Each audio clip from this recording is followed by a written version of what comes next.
हर हर महादेव सभी को। सनातन धर्म में अनंत चतुर्दशी का व्रत बहुत ही खास माना जाता है। अनंत चतुर्दशी को अनंत चौदस के नाम से भी जाना जाता है। इस दिन भगवान विष्णु की उपासना की जाती है, लेकिन इसी दिन गणेश जी का विसर्जन भी होता है। अनंत चतुर्दशी के दिन बप्पा की मूर्ति का विसर्जन बहुत ही प्रचलित व लोकप्रिय है। इस दिन लोग बड़ी धूमधाम और गाजे बाजे के साथ बप्पा की मूर्ति का विसर्जन करते हैं और फिर से बप्पा को घर आने की प्रार्थना करते हैं। भाद्रपद माह के शुक्ल पक्ष की चतुर्दशी को गणेश उत्सव की शुरुआत होती है। यह उत्सव भाद्रपद माह के शुक्ल पक्ष की चतुर्दशी तिथि तक चलता है। इस दौरान बप्पा 10 दिनों के लिए सभी के घरों में विराजते हैं। हिंदू पंचांग के अनुसार भाद्रपद माह के शुक्ल पक्ष की चतुर्दशी तिथि को अनंत चतुर्दशी का त्योहार मनाया जाता है। इस बार अनंत चतुर्दशी 17 सितंबर मंगलवार को मनाई जाएगी। अनंत चतुर्दशी की पूजा के पश्चात इस दिन अनंत सूत्र बांधा जाता है। ये खास सूत्र कपास या रेशम का बना होता है और इस सूत्र से 14 गांठें बांधी जाती हैं। इस दिन भगवान गणेश से जुड़ी कई झांकियां भी निकाली जाती हैं। इस बार अनंत चतुर्दशी की तिथि का आरंभ 16 सितंबर को दोपहर 3:10 से शुरू हो जाएगी और इस तिथि का समापन 17 सितंबर को सुबह 11:44 तक होगा। उदया तिथि के अनुसार अनंत चतुर्दशी इस बार 17 सितंबर दिन मंगलवार को मनाई जाएगी। अनंत चतुर्दशी के दिन गणेश जी का विसर्जन किया जाता है। इस दिन गणेश जी के विसर्जन के लिए सबसे शुभ मुहूर्त दोपहर 3:20 से शाम 4:50 तक रहेगा। यह बहुत ही शुभ मुहूर्त है। आपको केवल 1 घंटा 30 मिनट का समय मिलेगा। विसर्जन से पहले पूजन मुहूर्त सुबह 6 बजे से 11:40 तक रहेगा। इस दिन प्रातःकाल उठकर स्नान करें और साफ सुथरे वस्त्र धारण करें। पूजा स्थल को साफ कर लें और उसके बाद उस पर गंगा जल का छिड़काव करें। फिर पूजा स्थल पर भगवान विष्णु की प्रतिमा या चित्र स्थापित करें। भगवान विष्णु को अक्षत, फूल, धूप, दीप, नैवेद्य, इत्र, चंदन आदि चीज़ें अर्पित करें। इस दिन भगवान विष्णु की आरती करें और उनके मंत्रों का जाप करें। अंत में भगवान विष्णु को अनंत सूत्र अर्पित करें। गणेश विसर्जन से पहले गणेश जी की विधिवत पूजा करें। पूजा के समय उन्हें मोदक एवं फल का भोग लगाएं। इसके बाद साथ ही गणेश जी की आरती करें। अब गणेश जी को विदा लेने के लिए प्रार्थना करें। पूजा स्थल से गणपति महाराज की प्रतिमा को सम्मान पूर्वक उठाएं। पटरे पर गुलाबी वस्त्र बिछाएं। प्रतिमा को एक लकड़ी के पट्टे पर धीरे से रखें। लकड़ी के पटरे को पहले गंगा जल से उसे पवित्र जरूर कर लें। गणेश मूर्ति के साथ फल, फूल, वस्त्र एवं मोदक रखें। थोड़े चावल, गेहूं और पंचमेवा रखकर पोटली बनाएं। उसमें कुछ सिक्के भी डाल दें। इस पोटली को गणेश जी की प्रतिमा के पास रखें। अब गणेश जी की मूर्ति को किसी बहते हुए जल में विसर्जित कर दें।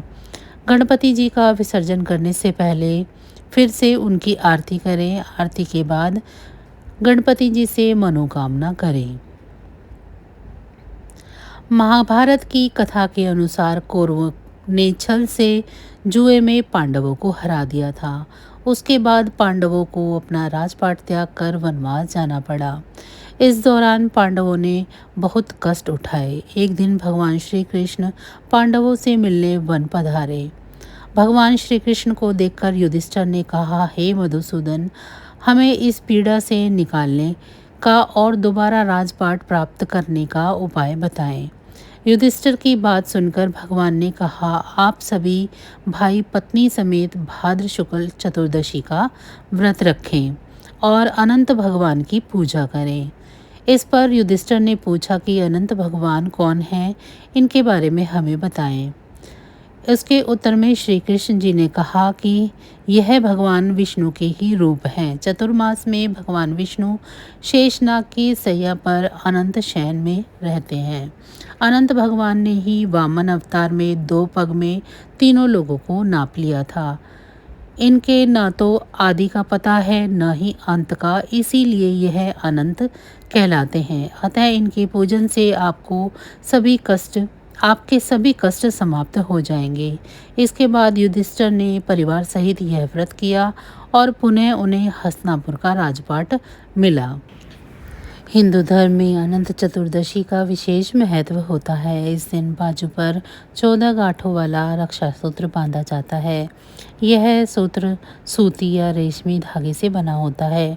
अनंत डोर यानी रक्षा सूत्र में बंधी 14 गांठें अलग अलग लोगों का प्रतीक मानी जाती है। ऐसा माना जाता है कि जो व्यक्ति 14 वर्षों तक पूरे विधि विधान से पूजा करके 14 गांठों वाला धागा बांधता है, उसे विष्णु लोक की प्राप्ति होती है। अनंत चतुर्दशी के दिन अनंत डोरे को पुरुष अपने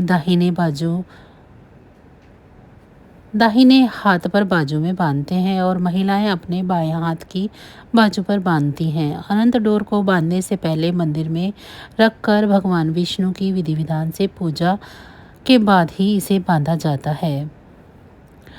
जिन घरों में अनंत डोर बांधने की परंपरा है, वहां लोग उपवास रखते हैं। अनंत रक्षासूत्र हाथ में 14 दिनों तक बांधकर रखनी चाहिए और 14 दिन के बाद उसे उतारकर पूजा के स्थान पर रख देना चाहिए। यदि कोई 14 दिनों तक धागे बांधकर नहीं रह सकता है तो जिस दिन पूजा हुई है उसी दिन धागा उतारकर मंदिर में रख दे। अनंत सूत्र बांधने के 14 दिन तक मदिरा या तामसिक भोजन का सेवन नहीं करना चाहिए। ज्योतिष शास्त्र के हिसाब से इस दिन कुछ उपाय को करना बहुत ही शुभ माना जाता है। इन उपायों के करने से जीवन के सभी कष्ट दूर होते हैं, सुख समृद्धि में वृद्धि होती है, धन धान्य की प्राप्ति होती है। आइए एक नज़र इन उपायों पर डाल लेते हैं। अनंत चतुर्दशी के दिन कलाई पर रक्षा सूत्र जरूर बांधें। सूत्र में 14 गांठें होनी चाहिए जो 14 लोकों का प्रतीक होती है। ऐसा करने से देवी देवताओं का आशीर्वाद प्राप्त होगा, रोग और कष्टों से मुक्ति मिलती है, अन्य कई समस्याओं से भी छुटकारा मिलता है। अनंत चतुर्दशी के दिन एक कलश में 14 लौंग और कपूर को एक साथ जलाएं। फिर इस कलश को चौराहे पर रख दें। वहीं घर के मुख्य द्वार, किचन, पूर्व दिशा में से किसी एक जगह पर घी का पंचमुखी दिया जलाएं। ऐसा करने से बुरी नज़र से छुटकारा मिलता है, सुख समृद्धि में वृद्धि होती है। अनंत चतुर्दशी के दिन पूजा के समय भगवान विष्णु को गुड़ का भोग अर्पित करें। ऐसा करने से श्री हरि प्रसन्न होते हैं, अन्न और धन का भंडार सदैव भरा रहता है। अनंत चतुर्दशी के दिन सत्यनारायण भगवान की पूजा कराना अत्यंत शुभ माना जाता है। सत्यनारायण कथा को पढ़ना या सुनना भी चाहिए। ऐसा करने से भगवान विष्णु और माता लक्ष्मी की कृपा बरसती है, धन की कभी कमी नहीं होती है और कष्टों से मुक्ति मिलती है। भाद्रपद माह के शुक्ल पक्ष की चतुर्थी तिथि पर अनंत सुख देने वाले अनंत चतुर्दशी का व्रत किया जाता है। मान्यता है साल भर में इस दिन श्री हरि की पूजा कर ली जाए तो 14 साल तक अनंत फल प्राप्त होता है। पौराणिक कथा के अनुसार प्राचीन समय में सुमंत नाम का ब्राह्मण अपनी बेटी दीक्षा और सुशीला के साथ रहता था। सुशीला जब विवाह लायक हुई तो उसकी मां का निधन हो गया। सुमंत ने अपनी बेटी सुशीला का विवाह कौंडिन्य ऋषि से कर दिया। कौंडिन्य ऋषि सुशीला को लेकर अपने आश्रम जा रहे थे, लेकिन रास्ते में ही रात हो गई तो एक जगह पर वो रुक गए। उस जगह कुछ स्त्रियां अनंत चतुर्दशी की पूजा कर रही थी। सुशीला ने भी महिलाओं से उस व्रत की महिमा जानी और उनसे भी 14 गांठों वाला अनंत धागा पहन लिया और कौंडिन्य ऋषि के पास आ गई। लेकिन कौंडिन्य ऋषि ने उस धागे को तोड़कर आग में डाल दिया। इससे भगवान अनंत सूत्र का अपमान हुआ। श्री हरि के अनंत रूप के अपमान के बाद कौंडिन्य ऋषि की सारी संपत्ति नष्ट हो गई और वे दुखी रहने लगे।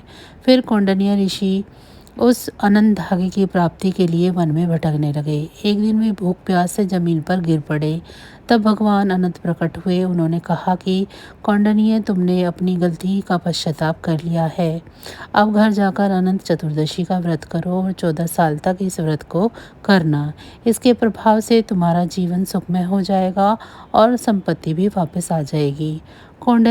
कौंडिन्य ऋषि ने वैसा ही किया, जिसके बाद उनकी धन संपत्ति वापस लौट आई और जीवन खुशहाल हो गया। तो बस आज की जानकारी इतनी ही थी। फिर मिलेंगे हम आपको ऐसी ही किसी अन्य जानकारी के साथ अगली वीडियो में। तब तक अगर आपको मेरी ये जानकारी अच्छी लगी है तो वीडियो को लाइक करें।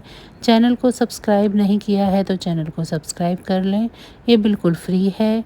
इसी के साथ भगवान विष्णु की कृपा दृष्टि आप सभी पर सदैव बनी रहे। आप सभी का बहुत बहुत धन्यवाद।